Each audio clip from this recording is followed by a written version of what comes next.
Hello dear students, welcome for this fourth lecture of the subject cell biology. We are dealing with chapter number 1, that is Introduction to Cell Biology.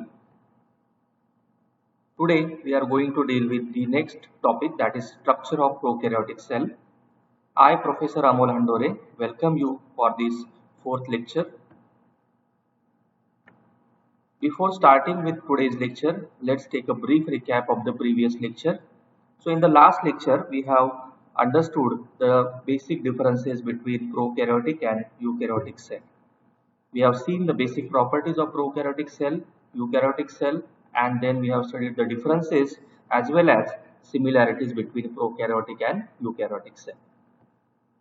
The study objective for today's lecture is to understand the ultrastructure of prokaryotic cell. In this picture, you can see ultrastructure of a typical prokaryotic cell. So prokaryotes basically includes all the bacteria, that is Archaebacteria and Eubacteria. Archaebacteria means ancient bacteria and Eubacteria means true bacteria. So in this picture you can see different structures in the cell of a bacterial cell or a typical cell. So there are three layers on the surface of a cell. The outermost layer is called as capsule, the middle layer is called as cell wall, and the innermost layer is called as plasma membrane. Now on the surface of the cell, you can see such hair-like projections. These are called as fimbriae. There is a long whip-like projection that is known as flagellum, which is used for the locomotion. Now if we see inside the cell, you will see a circular chromosome lying at the center. It is attached with the plasma membrane with the help of a structure known as mesosome. Inside the cell, there is only one type of organelle, that is ribosomes. Other than ribosome, all other organelles are absent in the prokaryotic cell. Sometimes along with a main circular chromosome, there is another smaller chromosome is present, that is called as a plasmid. And there are many granule-like structures which are called as inclusions or granules. So before starting with the ultrastructure, we have already know there are two types of cell, that is prokaryotic cell and eukaryotic cell. Prokaryotic cell means they have the true nucleus, and prokaryotic cell means they do not have the nucleus, or the primitive cell did not have any nucleus. On the other hand, we have eukaryotic cell. These are the cell which have true nucleus or membrane bound nucleus. These include algae, fungi, protozoans, plants and animals. So again in this picture we can see detailed structure or ultrastructure of a prokaryotic cell. So let's first understand what are prokaryotes. So pro means primitive and karyon means nucleus. So these are the primitive and simple cells. They are very small in size, so they are microscopic and they are always single celled. Eukaryotes can be eukaryotic cell can be unicellular or multicellular, but prokaryotic cells are always unicellular. For example, you have bacteria and blue-green algae, that is cyanobacteria. This is an example of prokaryotes. Now the genetic material is in the form of DNA, RNA and proteins, and it is present freely in the cytoplasm without any nucleus or nuclear membrane. So the genetic material is not enclosed in the nucleus. All major organelles like mitochondria, endoplasmic reticulum, lysosome, peroxisome, centrioles, all are absent in the prokaryotes.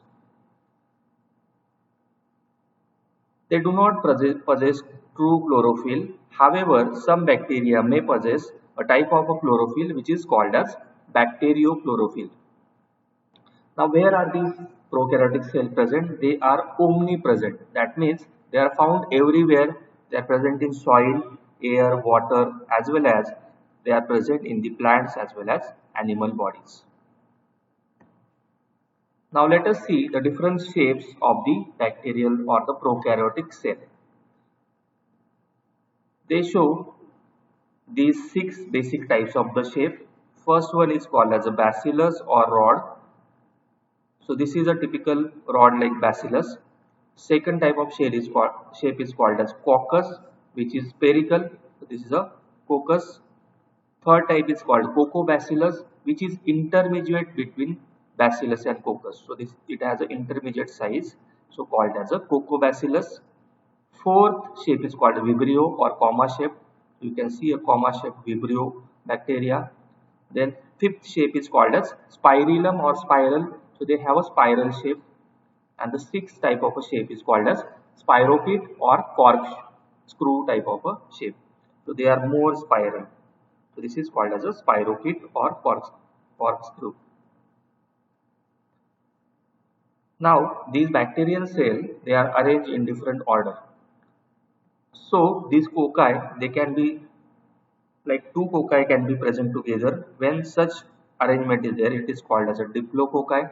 When 4 cocci are present together, it is called as tetrad. When 8 cocci are present together, it is called as sarcine. When many cocci are present in a chain-like manner, it is called as a streptococci. And when many cocci are present in a like a bunch of grape manner, it is called as a staphylococci. Similarly, we have bacilli. These bacillus can be 2 bacillus rod present together. They are called as diplobacilli. When many such rod-like bacilli present in a linear fashion, it is known as streptobacilli. Sometimes they can be arranged side by side. This arrangement is called as palisades. Okay, so these are the basic arrangement of the bacteria or prokaryotes. Now let us see the chemical composition of the prokaryotes or bacteria. Majority of the portion of the cell is nothing but water, that is 70% is water, and remaining 30% is the dry weight, which comprises of DNA, RNA, then protein. Out of these proteins, majority of proteins are present in the ribosomes, then enzymes and certain structures of the cell, surface structures like pili, flagella. Then polysaccharides are very less in quantity, that is 5% of the dry weight. Lipids are also very less, 6%, and phospholipids are 4%. Now the entire structures which are present in the bacteria or a prokaryotic cell can be divided into 3 categories. The first one is the cell envelope, which comprises of capsule, that is glycocalyx, cell wall and cell membrane. So 3 membranes are present. Then second category is appendages, that means different structures which are present on the surface of the cell, which are helpful for the attachment to cell surface. These include 2 types of structures. One is flagellum, this is a long whip-like structure, and second are the pili or fimri. We will understand the difference between pili and fimri later on. The third category is all the structures or which are present in the cytoplasm. So the cytoplasm includes presence of freely floating ribosomes, various inclusion bodies or granule-like structures which are present in the cytoplasm, and third important part, that is a central circular double-stranded chromosome or nucleoid, which is present in the center of the cell. Now let us study each structure in detail. So first we will study the cell envelope. So this cell envelope is made up of 3 layers. The outermost layer is called as glycocalyx. The glycocalyx can be of 2 types, capsule or slime layer, or the middle layer is known as cell wall, and the innermost layer is known as cell membrane or plasma membrane. So let's first see where they are present. So the outermost layer is known as capsule, the middle layer is the cell wall, and the innermost layer is the cell membrane or plasma membrane. So let's study this outer layer first, that is capsule or glycocalyx. So this glycocalyx is a slimy layer made up of polysaccharide. It is also called as a capsule. So it is an additional layer present in some bacteria. So remember that this glycocalyx or capsule is not present in all bacteria, but there are few species of bacteria where you have this glycocalyx. Depending on that, you have two types of bacteria, that is capsulated bacteria and non-capsulated bacteria.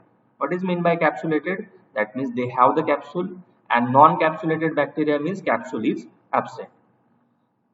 Okay, now these glycocalyx can be of two types. The first is called as capsule, or it can be called as slime layer. Now when to call it as capsule? When this glycocalyx is attached tightly to the bacterial cell surface, then it is called as capsule, and also it has definite boundaries. On the other hand, if this glycocalyx is very loosely attached to the bacterium, then it is called as a slime layer. So since it is loosely attached, it can easily wash off from the body of the bacterium or prokaryote. What is the chemical composition? This glycocalyx is mostly made up of polysaccharide. Very few times it has few proteins also present. So in this picture we can see the capsule. When it is called as a capsule, it is very tightly attached to the bacterial body surface. When it is very loosely attached, it is called as a slime layer. Okay.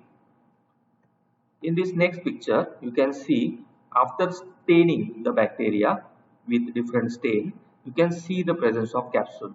So this is a rod-like bacterium, and this white portion is nothing but the capsule around the bacterium.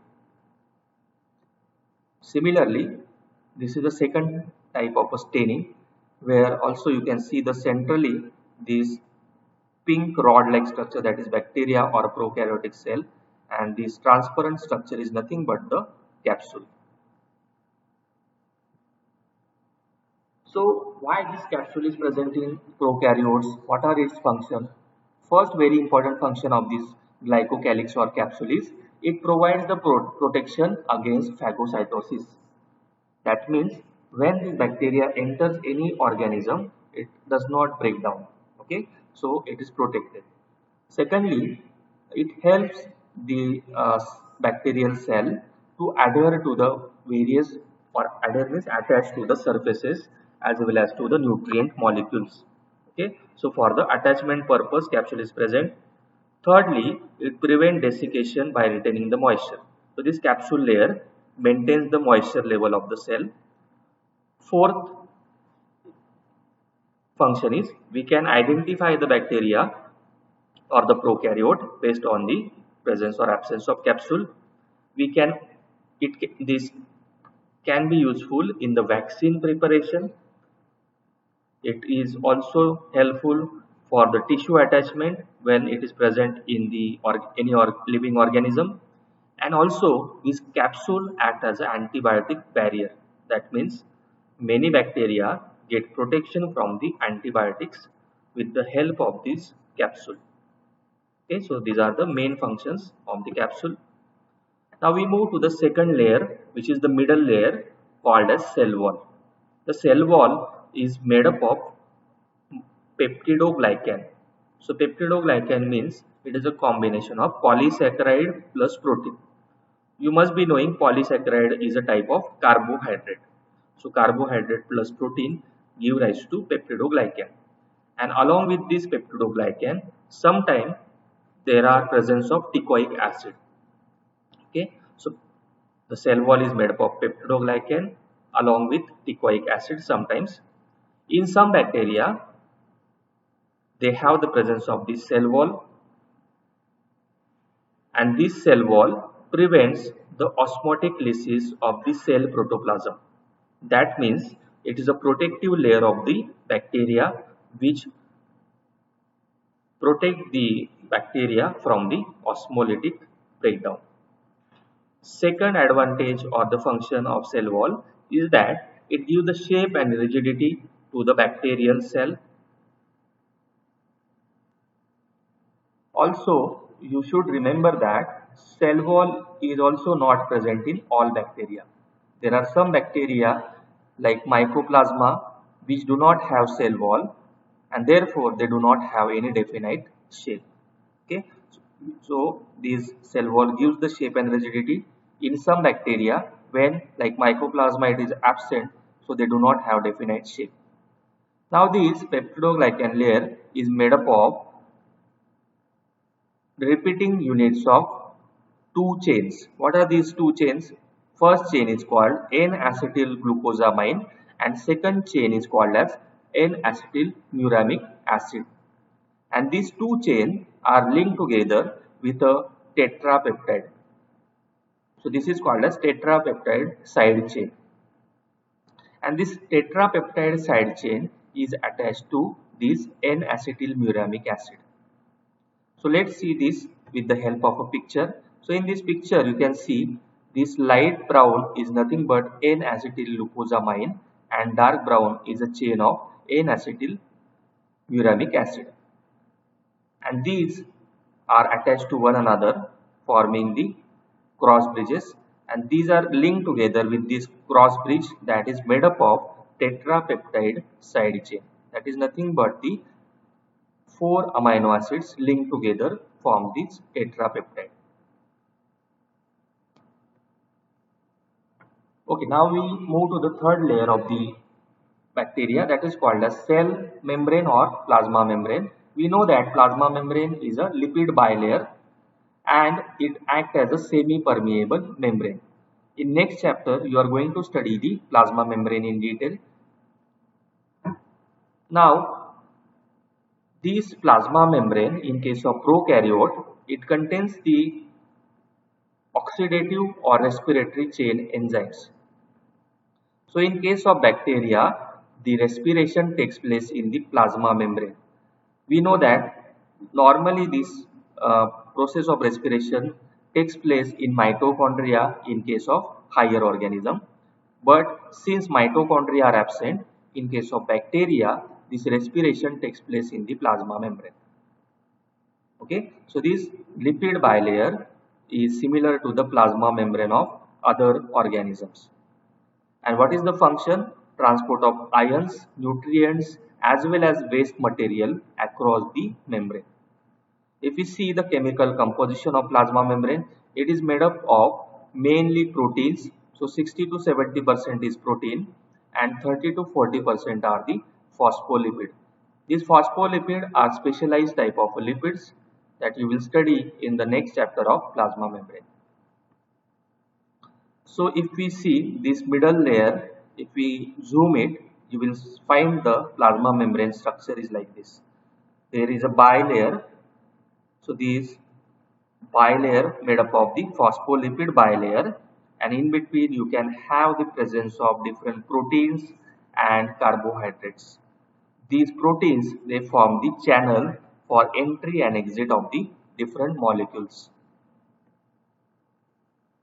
Okay, here you can see clearly the lipid bilayer, and in between you have some proteins which are called as integral proteins, which form channel like structure for entry and exit of the molecules. Okay, now the next structure is called as mesosome. This mesosome is nothing but extension of the plasma membrane.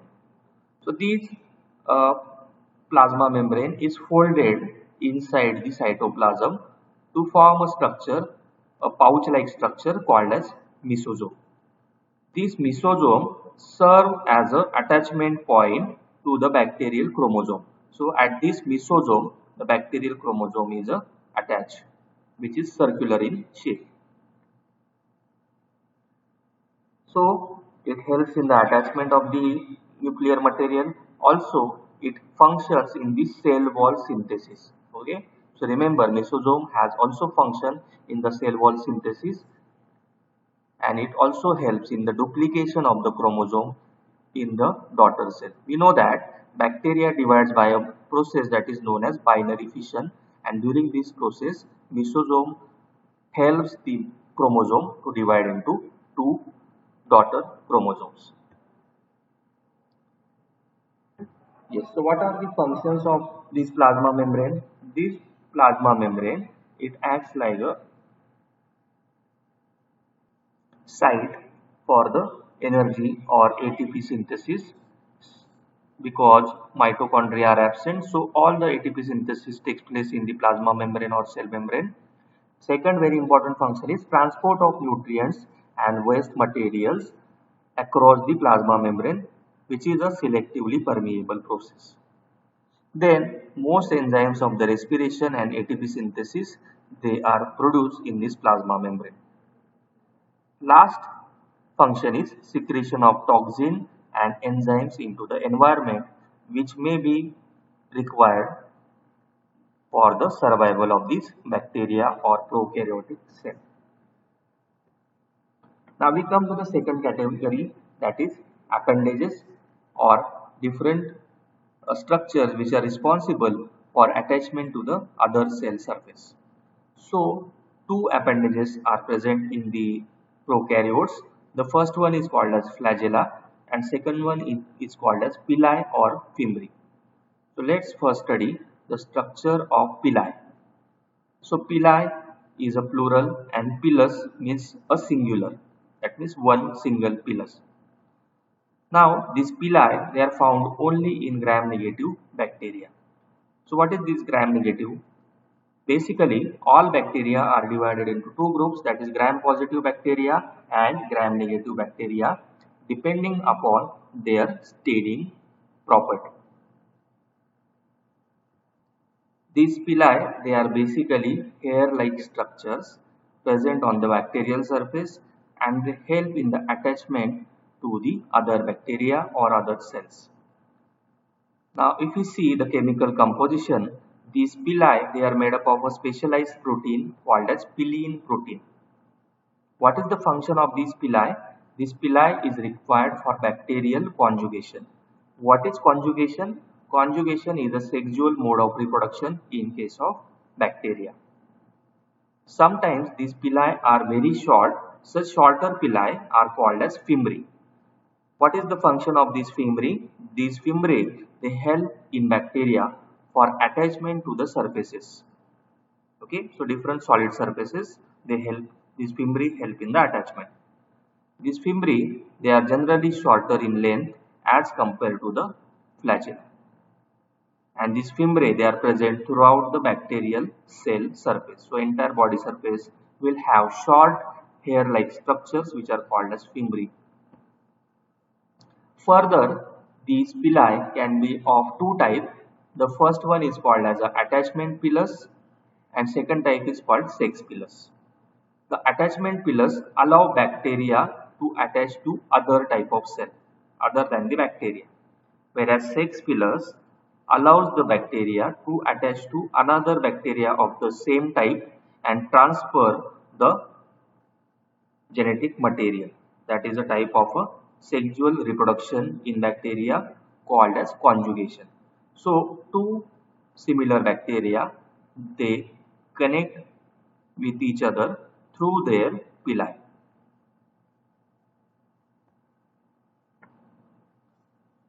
Yes, as we have already seen, the fimbriae, they are very shorter structures present on the surface and they are responsible for formation of biofilms, that is many bacteria coming together to form what is called as biofilm. Similarly, they are also responsible for pathogenic properties of different bacteria like gonococcus and E. coli. These are the example of bacteria. And thirdly, they help the bacteria to attach to the other cell or solid surfaces. So these three are the important functions.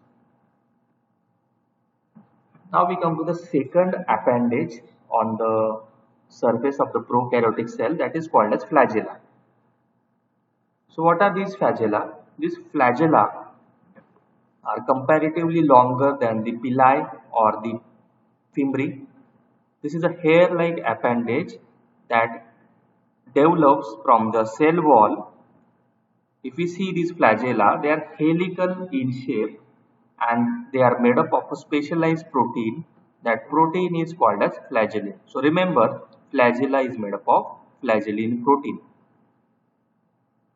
Now, this flagella is not covered by the plasma membrane. Okay, plasma membrane is not present on the flagella, and this flagella can rotate in both direction, that is clockwise or anti-clockwise direction, and that helps propelling the cell, that means moving the cell from one position to the next position, or it helps in the movement of the bacterial cell. Now, the primary function of the flagella is locomotion. However, sometimes flagella can also be used for attachment to other bacterial cell or to the solid substrate. Flagella are very longer than the pili, and they are present and they are comparatively low in number. We know that pili, they are very large in number on the bacteria, whereas pili, they are few in number. Normally, in a cell, we say a single flagellum, but it is not so. In some bacteria, many flagella can be present. So, there are many arrangement of the bacterial flagella. So, it can be present on one side called as monotrichous. If single flagellum is present on both the side of the cell, it is called amphitrichous. If flagella are present on both the side in a form of tuft, it is called as a cephalotrichous. When the flagella are present on the entire body of the bacteria, it is peritrichous. And if there is flagella present on only one side in large number, it is called lophotrichous. Okay, you don't need to remember these names. Yes, so the flagella, if you see the structure of this flagella, it basically has a motor, and this motor helps in the movement of this flagellum. And we have seen that sometimes a bacteria can have only one flagella, or sometimes there are many flagella present in a bacterial or a prokaryotic cell. What is the advantages of having flagella? That is motility, that is movement, and chemotaxis, that is movement towards any chemical compound, or negative means movement away from any chemical compound. Where are these flagella present? These are present in the spiral shaped bacteria. These are present in the bacillus type of a bacteria. However, mostly they are absent in the coccus or spherical bacteria. In this picture, you can see how this flagellum is embedded in the plasma membrane. And it has three parts, that is a filament, which is a very long. The middle part is called as a hook. And then there is a presence of the basal body. This basal body is attached, or it is inserted in the plasma membrane. Here you can clearly see long filament, hook, and then the basal body.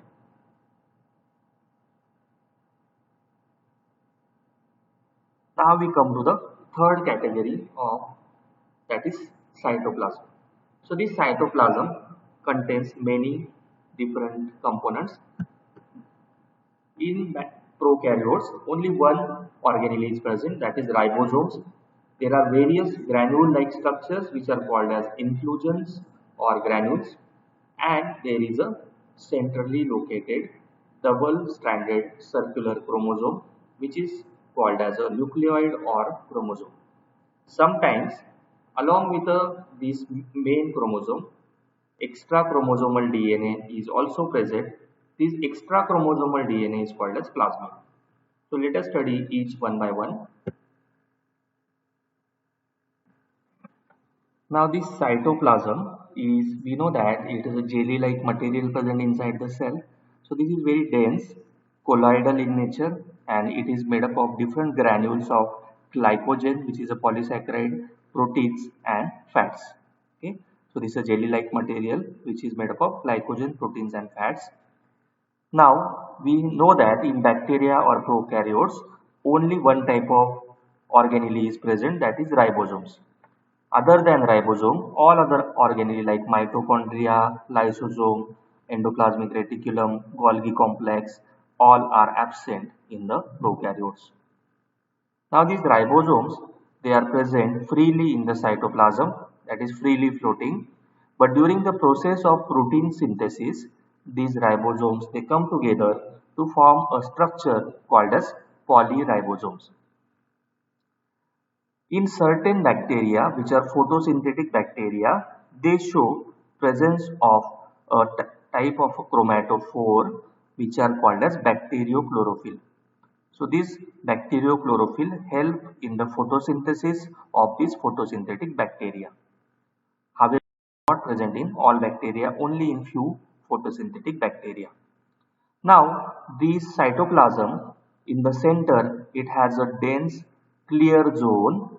That clear zone is called as a nucleoid region or the nuclear region, and in this nuclear region you have the presence of double stranded DNA molecule which is called as chromosome of the bacteria. So in this picture you can see the cytoplasm. In this cytoplasm many granule like structures are present, and this centrally located double stranded circular chromosome is present in the nuclear or nucleoid region. The ribosomes, they are freely floating, and during the process of protein synthesis, these ribosomes come together to form a structure called as polyribosome. So in short, we can say cell cytoplasm is covered by the plasma membrane, is dense and gelatinous in nature. It is a site for the synthesis of biochemical and synthetic activities.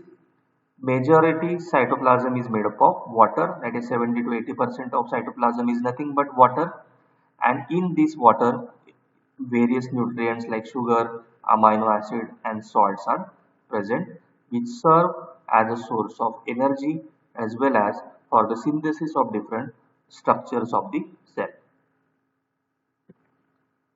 Now the next important part of the bacterial cytoplasm is bacterial chromosome. So this yellow is nothing but a circular chromosome of a bacterium which is attached with the plasma membrane with the help of this round structure that is known as mesosome. Okay, so remember this double stranded circular chromosome is the DNA of bacteria, and it is attached to the plasma membrane with the help of mesosome. Okay, and this is a very long molecule of DNA tightly coiled around the protein molecules. Sometimes along with this main DNA or chromosome of the bacteria, you have a very small sized extra chromosomal DNA. However, this is not present in all bacteria. Very few bacteria have this, that is known as plasmid. So the extra chromosomal DNA of bacteria is known as plasmid, and the main DNA is called as bacterial chromosome. So in short, these plasmids is nothing but extra chromosomal DNA. Why this plasmid is present? It gives the protection to the bacteria from the resistance to the drugs. Why? Sometimes we have infection by these bacteria, and the doctor gives us the antibiotic. If we take this antibiotic can kill the bacteria. But if these bacteria have this plasmid, then it will give resistance to this bacteria from the antibiotics. So if we see the structure of plasmid, it is very small and circular, and it is freely present in the cytoplasm, and it can duplicate or replicate on its own, and it is passed to the next offspring during the process of binary fission. These plasmid, they have a very much use in the newer techniques like genetic engineering or recombinant DNA technology. So in next year you will study this recombinant DNA technology in detail. So we know that bacteria, they divide by a simple process that is known as binary fission, and during this binary fission the circular chromosome also divides into two. So each cell gets a copy of the circular DNA. Along with that, if the plasmid is present, that plasmid also divides into two and it is passed to the daughter cells.